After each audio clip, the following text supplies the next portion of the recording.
Prairie Yard and Garden is a production of the University of Minnesota Morris in cooperation with Pioneer Public Television. Funding for Prairie Yard and Garden is provided in part by Heartland Motor Company, providing service for over 30 years in the heart of truck country. Heartland Motor Company, we have your best interest at heart. Farmers Mutual Telephone Company and Federated Telephone Cooperative, proud to be powering ASERA. Mark and Margaret Yakel Julien, in honor of Shalom Hill Farm, a nonprofit rural education retreat center in a beautiful prairie setting near Windham in southwestern Minnesota. Shalom Hill Farm, shalomhill.org. Diamond Willow Advanced Care Assisted Living, providing custom homes with smaller settings designed especially for high care needs. My parents both came from large families. There were 8 children in my dad's family and 16 in Mom's. In addition, both grew up during the Depression years, so you can understand why my brother, sister, and I were drilled to save and reuse as much as possible. When it came to gardening, we saved seeds, multiplier onions, and potatoes for replanting the following season. Today we're going to meet a gardener who saves even more than my parents did. Come and see what I mean.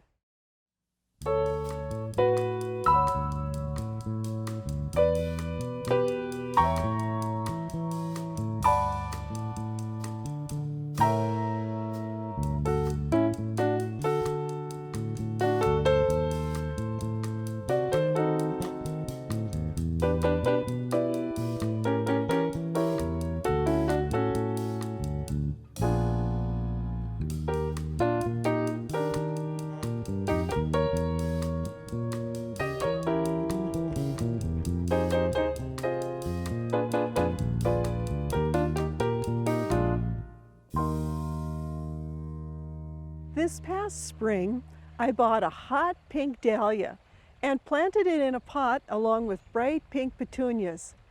It turned out just gorgeous and bloomed all summer long. I wanted to save that dahlia for next season, so I turned to an expert for his knowledge and advice.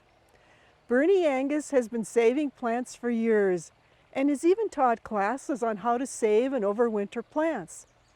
Today, Bernie is going to share his knowledge with me and with all our Prairie Yard and Garden viewers. Welcome, Bernie. Thanks, Mary. Bernie, tell us about your background. My background, well, I grew up on a farm and my parents did a lot of vegetable gardening. My mother did a lot of flower gardening.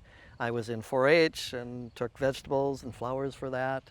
Went on to college, a degree in agriculture and a minor in horticulture. So I have quite an interest in vegetable gardening, flower gardening, and the like. So, when did you start saving plants or saving plants from one season to the next?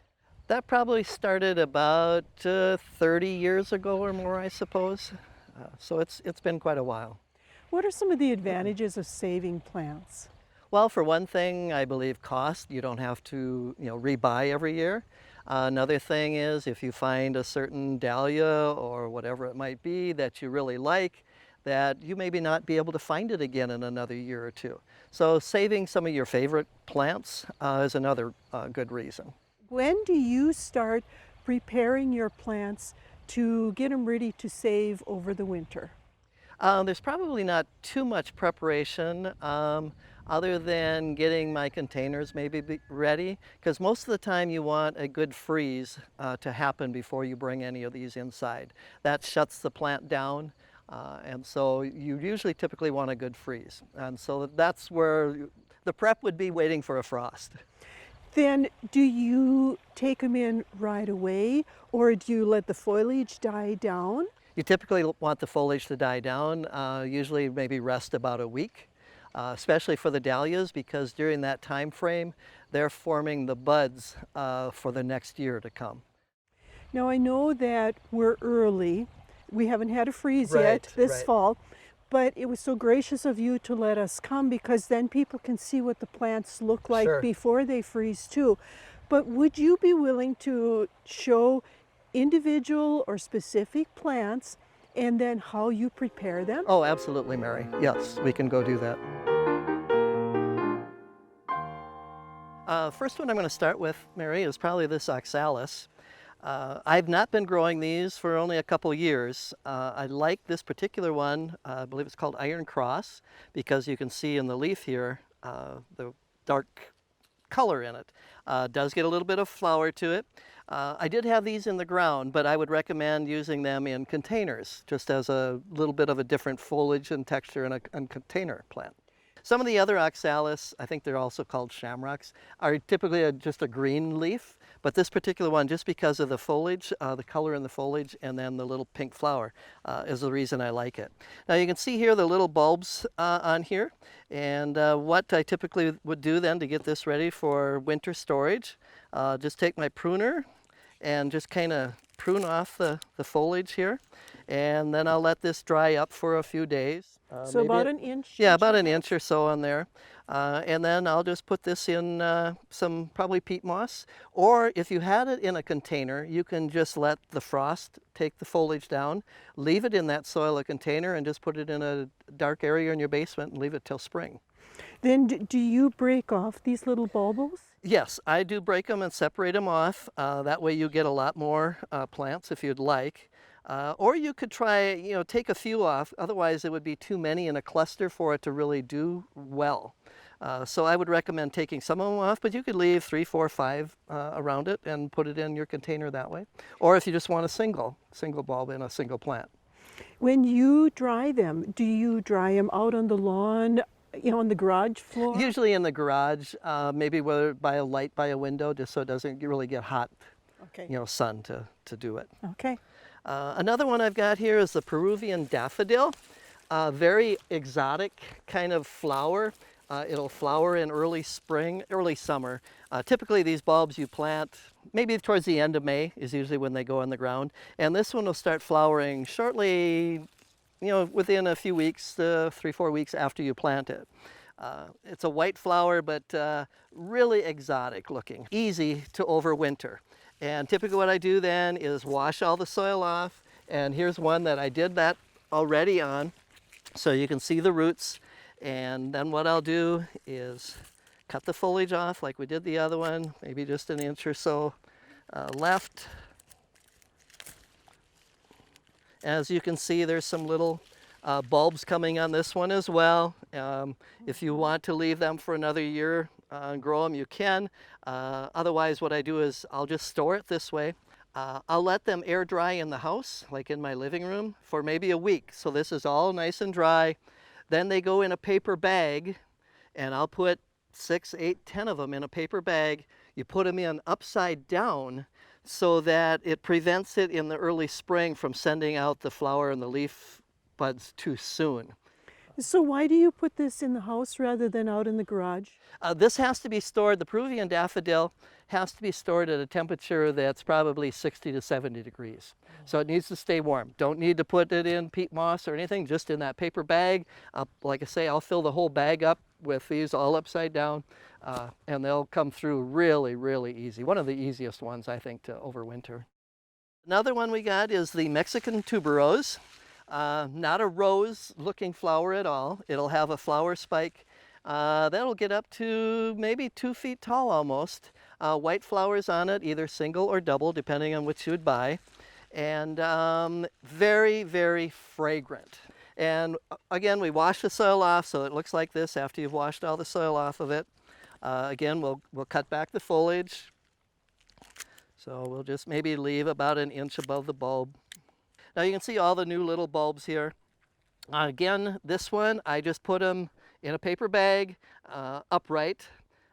Goes in a closet where it's dark in a temperature that's 60 to 70 degrees again. These have to stay warmer in order for them to flower again the next year. And sometimes I also like to start these about April 1 indoors to get a little bit of a jump start before I put them outdoors. You can see there's extra little bulbs in the spring. When these are dry, I'll just pop a lot of these off so I end up with 2 or 3 of the major bulbs, the size on here.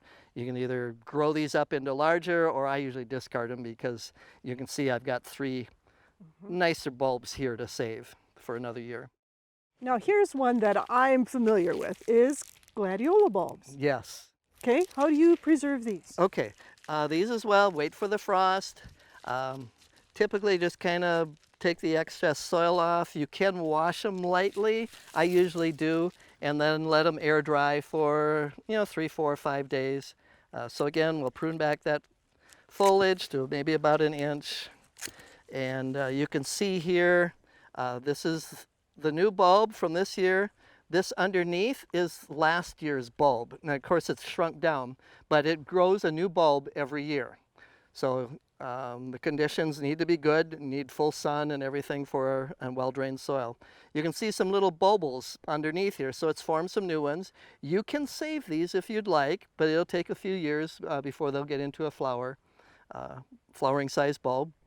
These will be identical to what this bulb was as well. Okay. So you don't have to worry about changing color or anything like that. I've dug some earlier, and this one I was not pleased with because of turned into 3 bulbs, but really small. But to show you what you do in the spring or after it dried for several days, again, this is the old bulb underneath, and after it's dried in the spring, you can just pop this off like this, and then this is what you'd plant and then discard this old bulb. And it usually takes about a week for it to be dry enough to pop off the new bulbs that are on that old bulb. So Bernie, do you pop off the old in the fall or in the spring? I like to do it in the fall, but it has to be dry. Otherwise, it's going to kind of be soft on you, and it won't necessarily break loose from the bulb. Okay. I do it that way because I don't have, hopefully then these don't rot on you. This gives you the potential of it rotting. So then you let this kind of dry up before I put it into a container for fall. And these can go just into I like to put them in a flat tray, and I set them upright because again, these might start growing. That way you don't have these, if it's growing this way, if your bulb is laying this way in your container you overwintered in, the new growth is going to come up and then it's going to go this way. So I like to make sure that these are all sitting upright like this when I put them in my container going into winter. These can go in just like this in a dark storage where it's cool, 45, 50 degrees. Quite often I put a little layer of peat moss on the bottom and just set these on them because peat moss is kind of an acid base and that helps prevent anything from rotting. Another one we've got here is the calla lily, and I've got 2 different types here. This first one, you can see kind of the variegation on the stem, but it's also got it on the leaf here, which makes it kind of interesting to have in your garden. And I use this as a cut flower when it flowers. And the standard one is just kind of the plain green. And these will come in either white or yellow or lavender. So there's a lot of different colors you can get in the callas. But again, what I do then is kind of wash them up, get all the soil off of them. And again, we just prune it back to within about an inch or so. So this is kind of what we've got left. And these as well, I'll just spread them out in like a flat tray with a little peat moss on the bottom. And then I'll put a little peat moss over the top of these. And then I just store them where it's cool, maybe 50 degrees or so in a dark area of the basement. And I see that this also has some little bulbs. Yep, you've got some little bulbs. Yeah, these will multiply fairly rapidly as well, depending on the year. This wet year that we had, I don't know what I'm going to find when I'm digging these, if they produced a lot of new bulbs or not. My dad loved cannas. Oh, right. Can you keep those from year to year? Yes, I've had some success and I've not had success. So yeah, but typically you can overwinter. And I've got one here I can show you. Oh, that'd be great.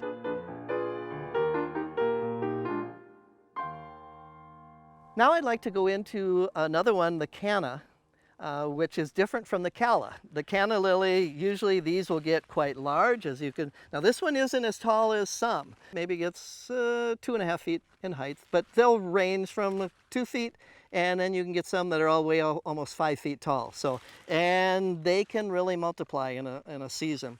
This was one little tuber when I put it in the spring, so it wasn't very big at all, but you can see what it developed into anyway. What I do then is wash all the soil off, as I did in this particular one here, so you can kind of see these rhizomes. And then what we'll do is we'll prune off the foliage again. Back about an inch or so here. And now with these, this should dry down for maybe at least a week in a warm area, not necessarily direct sun, for this to get really nice and firm, this rhizome. And then what I'll do is I'll put it in some moist peat moss again, and it'll go in dark storage area where it's about 50 degrees until spring. Now typically what you should do is periodically check these through the winter time, as well as with the dahlias, to make sure that it's not rotting or drying up. And if it is starting to get a little bit soft or drying up, just put a little mist of water on it to help bring back a little bit of moisture on them.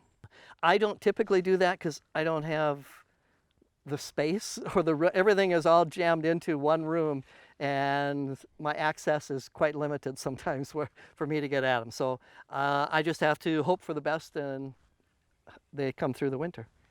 Well, now, here's the thing that I wanted to ask about. Oh, yes. Was the dahlia. Yes, the My great hot dahlia. pink dahlia. Okay. Yes. Okay, as you can see, I dug this one out.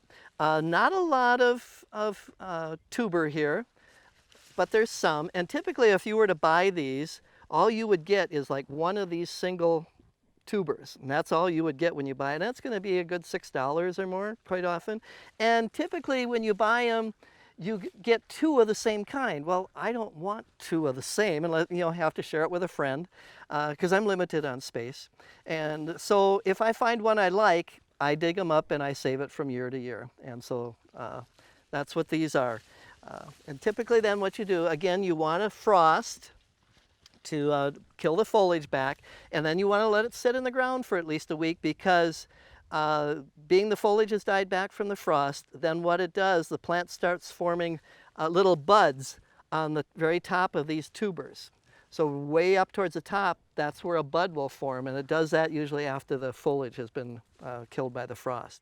Okay, so this you dug for us just to be able to come just today. To show you, so that you know what the tuber would look like.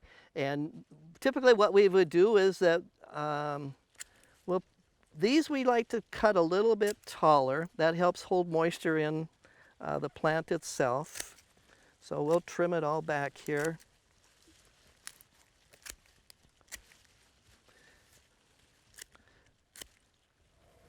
So it's actually the frost then that helps that bud start to form then for next year. Yes, it does. Yep. Ah. And then if you've got a really big dahlia, which after time, you can end up with, tubers that are the whole bush, the base of tubers is this big. And you really, especially with dahlias, want to be careful when you dig, so that you start out wide enough so that you don't break these tubers off, because then you have a fleshy area, and that definitely can start rotting in that particular tuber over winter. And as you can see, this one isn't as big, and I was careful and didn't damage any of these tubers. So what I like to do then is just let this dry up for maybe a day or two, just to get rid of some little excess moisture. And what I do then is I'll put some peat moss in the bottom, either a cardboard box, could be a plastic container like a tree comes in or something, with peat moss in the bottom. Then I'll put peat moss all the way around these little tubers, and then I'll have, so the peat moss is about at this height. And typically I leave it till spring, but it would be good to check it periodically through the winter to see if these are, right now, see, you can see these are really nice and firm. And if they start to kind of shrivel, that means it needs a little bit of moisture. So take a little spray bottle of water and just kind of mist the peat moss down a little bit, and let it go again for a few weeks. So I should take and put it into peat moss and then put it in a fairly cool spot. Yes, cool, dark area if you can. Okay. I know growing up, I think we left the soil all the way around it and just carried it into the basement. Our basement was quite moist because it was limestone rock was our wall foundation of the old house. And so it stayed quite humid down there through the winter, and the dahlias came through fine, just not even packed in anything. And I do know some people that have put it in a paper bag just like this, and as long as it was in a cool, dark area, and if they just maybe misted it periodically if it started to shrivel, they've come through fine that way too. So, and there's been times where the cannas, I've had some for years, and then all of a sudden when winter, the spring, they just all were dried up and rotted, or so I didn't do something right. I'm not sure why, but sometimes it just goes that way. Do you treat your things that you take in for insects at all? I haven't. I've never had a problem. Gladiolas sometimes with the rotting, but that's I think where the peat moss helps prevent that. People will dust them like with a carbaryl or a sulfur kind of dust to help. Fungicide, insecticide that kind of helps prevent those. Typically, once you've had the frost and everything, that's kind of killed any insects that are probably on them. And generally, I've never had a issue with any type of insect or a disease or fungus on anything I've put away on any of these that I've showed you today anyway. Now, you actually keep some of the plants that you have in your containers too, is that correct? Yes, I do. Some of those are more tropical type of plants, and yeah, some I leave in containers and use them as a house plant. Some of those will go into this room as well. Can we see some of those too? Oh, absolutely.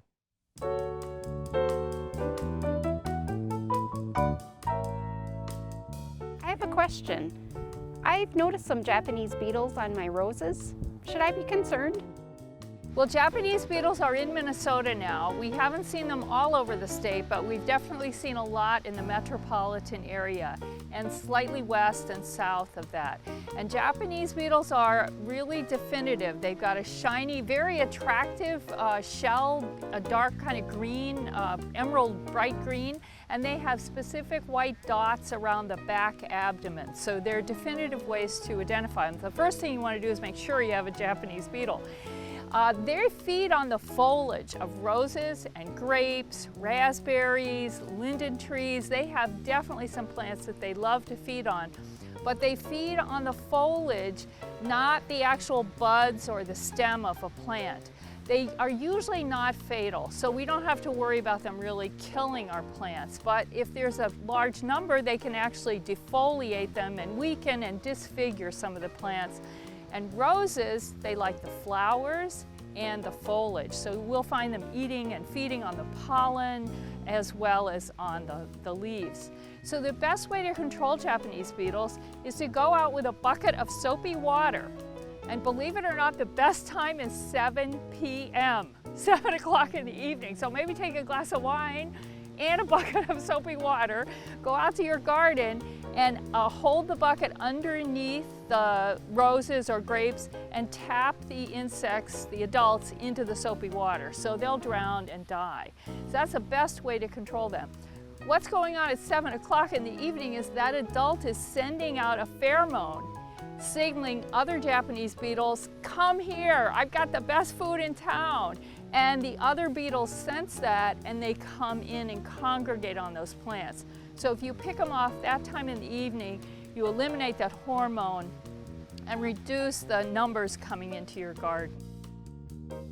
Ask the Arboretum Experts has been brought to you by the Minnesota Landscape Arboretum in Chanhassen, dedicated to enriching lives through the appreciation and knowledge of plants. Bernie, you have so many beautiful plants here. Do you take some of these in too? Just about all of these go in, Mary, in one place or another in the yard or in the house. The one I've got here in front of me is a tropical hibiscus. Usually you probably buy these at a florist shop to give as a plant or something like that. Now this is a standard, so it's like a tree-shaped form. This I keep as basically a house plant, so it stays where it's warm and it gets plenty of sun. Anytime you bring plants indoors, I wash them off with soap and water. First I spray them down with water, then I wash with soap and water. Then I might spray them even with an insecticide, just because you get spider mites, white flies coming in with them. This one down here, Colocasia or Alocasia, kind of elephant ears is a kind of another name for them. This is another good, easy one to take in as a house plant. So keep it where it's warm, 70 degrees, some sunlight, and it will do well that way. Or you can just let it go, bring it in, let it go dormant, maybe let it get a frost on it, then bring it in and just put it in the basement where it's dark. And you can keep it over that way as well. Sometimes people will have these by a pond too, is that right? They like a lot of moisture, yes. So. Okay. So if you have it as a pond plant, you might even be able to save it then. Yes. Mm-hmm. Okay. Yep, they could bring it in that way. Good to know. Another one is lantana. Awesome one for butterflies and especially hummingbirds. And I bring this in and I keep it as it needs light I keep it where it's 50 degrees and it looks kind of ratty by spring, but you could keep it as a houseplant if you had a nice bright window where it's 70 degrees, and it would flower indoors for you as well. Another one we've got here is a Japanese tree maple, or Japanese maple. And this particular, the Japanese maples, I take in as a dormant plant. I'll let frost hit it so that the leaves kind of fall off.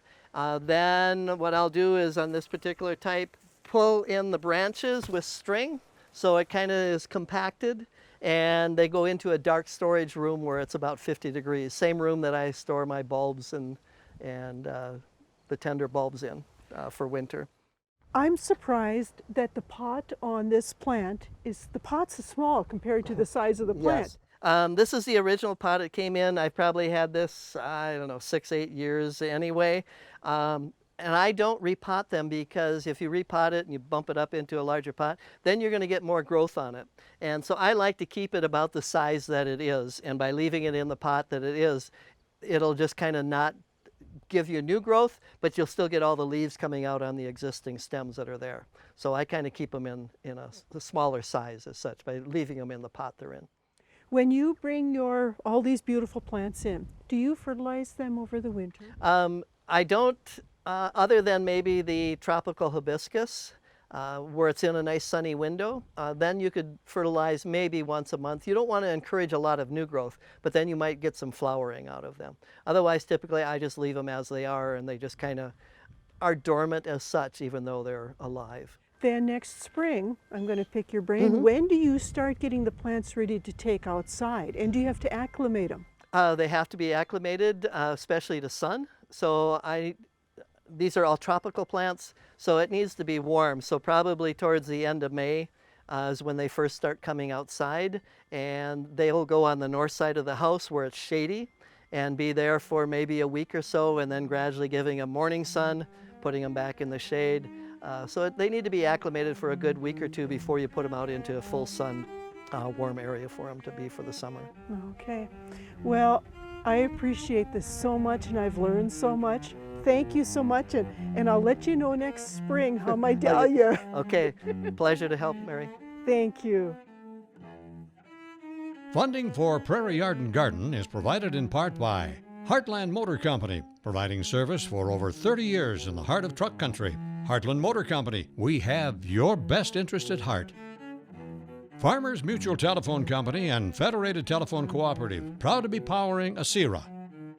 Mark and Margaret Yakel Julien, in honor of Shalom Hill Farm, a nonprofit rural education retreat center in a beautiful prairie setting near Windham in southwestern Minnesota. Shalom Hill Farm, shalomhill.org. Diamond Willow Advanced Care Assisted Living, providing custom homes with smaller settings designed especially for high care needs.